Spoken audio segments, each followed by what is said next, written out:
Hello everyone and welcome back to our discipleship tutorials. Today we're talking about sanctification.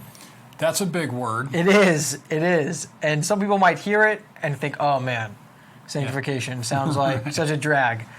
Right. But this is part of salvation. It is. Which we said earlier gives us inexpressible joy.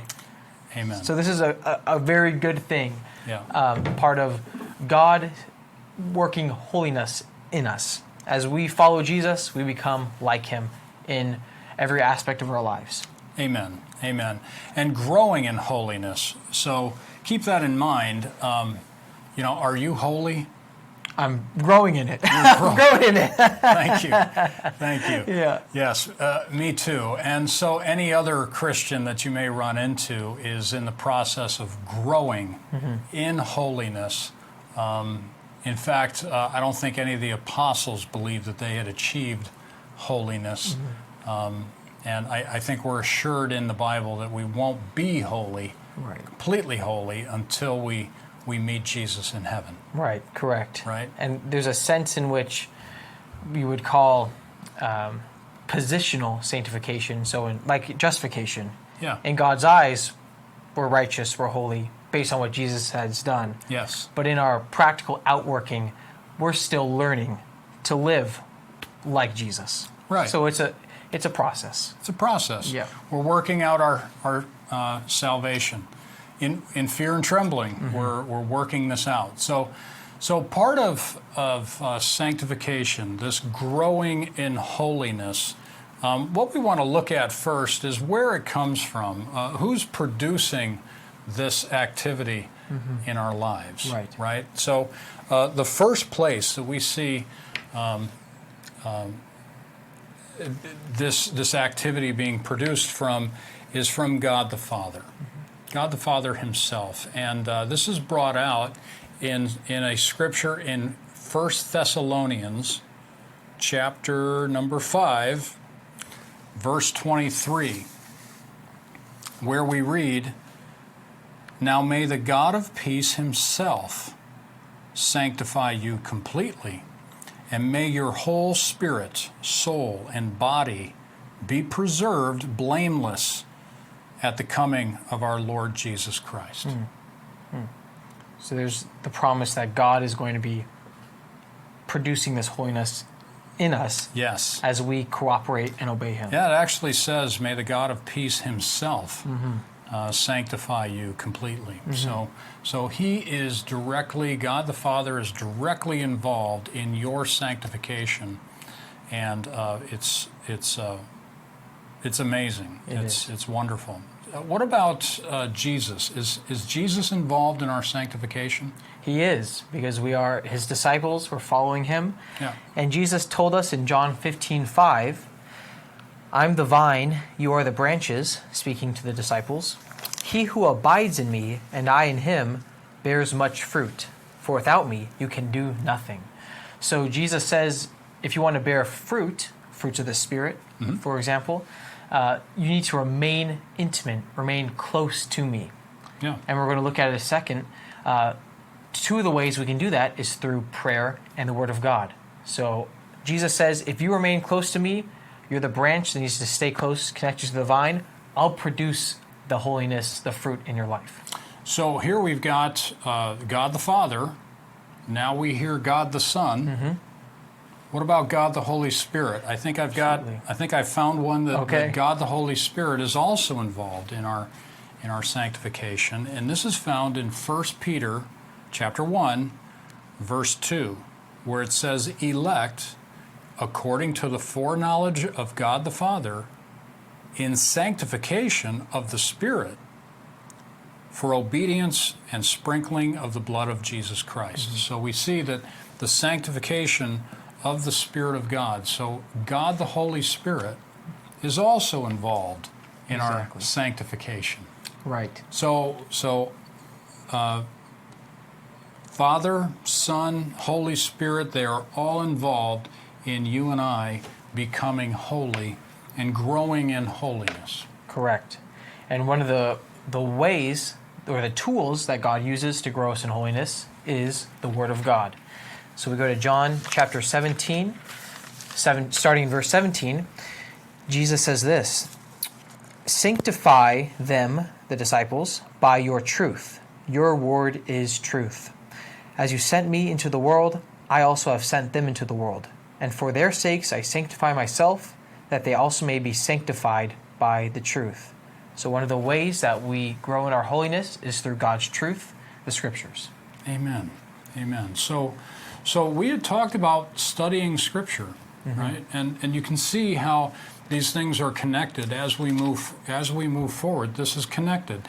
As we study the Scriptures, as we study the Word of God, we are being sanctified by it. Yes, right? absolutely. We are growing in holiness, right? So yes, how about the blood of Jesus? Does that play any part in our sanctification? It does. There's an amazing passage in Hebrews chapter 9, verses 13 through 14. And it tells us that the blood of Jesus is what enables us to serve God. I'll read it for us. It says, "For if the blood of bulls and goats and the ashes of a heifer, sprinkling the unclean, sanctifies for the purifying of the flesh, how much more shall the blood of Christ, who through the eternal Spirit offered himself without spot to God, cleanse your conscience from dead works to serve the living God." So we see that Jesus cleanses our conscience, no more guilt, so I am freed to serve God now. Free to serve God by the blood of Jesus. That's right. Through his death and what he's done, I'm liberated to serve God. Amazing. Amazing. And you had brought up prayer before too. So Absolutely. So how does prayer play a part in our sanctification? Yeah, prayer is crucial to that end of sanctification, and Jesus talks about it again in John 15, starting in verse 7 through verse 8, where he says, "If you abide in me, and my words abide in you, you will ask what you desire, and it shall be done for you. By this my Father is glorified, that you bear much fruit, so you will be my disciples." So I see that when I get into the Word of God, I know what God's will is, I know what God desires, and I can pray in accordance with that. Yeah. I'm going to see God doing amazing things in my life and growing in holiness. Fantastic. Fantastic. So we've got God the Father, God the Son, God the Holy Spirit. We have the Word of God. We have the blood of Jesus. And we have prayer. And this is all towards an end. Correct, Scott? The end goal of prayer, of the Word of God, of what Jesus has done is for what end? Well, it's for growth. Okay. It's for growth. Yeah. And if we look in 2 Peter chapter 3, verse 18, it says, "But grow in the grace and knowledge of our Lord and Savior Jesus Christ. To him be the glory both now and forever. Amen." Beautiful passage. So to grow in the grace and the knowledge of Jesus Christ. So sanctification, it is, don't let the word scare you. It is one of these large church words, but it means for us to grow in holiness. And so to learn what holiness is to study Jesus. Yeah. The Holy One. The Holy One. Yeah. Study Jesus and find out who he is, so that and what he is all about, and allow God the Father, God the Holy Spirit, God the Son, allow the Word of God, allow prayer and the blood of Jesus to grow us up. Absolutely. In holiness. That's right. So God doesn't just leave us alone once we put our trust in Jesus as Lord and Savior and say, have fun living this life on your own, but now he works with us to produce Christ-likeness in us. Great point. Not leaving us alone. No. So, yes, thank you for that. Yeah. He's the friend that never changes and is always with us. Yep, closer than a brother. Right. So, do you have any final things you'd like to talk about regarding sanctification? I think just to close is that as we read in John 15, as we read in 1 Thessalonians, 1 Peter, God is the one who's saving us from the power of sin, which is another way to define sanctification. We don't become sinless, but we do sin less and grow in our love and obedience. But we also have a role to play because you can take this information and say, that's great, sanctification sounds wonderful, I'm not going to pray, I'm not going to read my Bible, I'm not going to remain close to Jesus. So we do have a role to play as followers of Jesus, that we stay close to him so that we can see him work in our lives. Amen. Well, these are discipleship tutorial videos, right? And so to be a disciple of Jesus is to be a student of his. Exactly right. Right? And so we want to continue to be good students, and one of those ways is to stay very, very close to him. Amen? Amen. Okay, so thank you, everybody. I hope you enjoyed this look at sanctification. Again, we are going to take all of these scriptures and put them on a slide at the end of this video, so you can take a snapshot of it. You can jot these scriptures down. We're also going to have that linked underneath the video. We're going to have that linked over to Mark's website where you could download that. That's right. So we'll have the scriptures all set for you.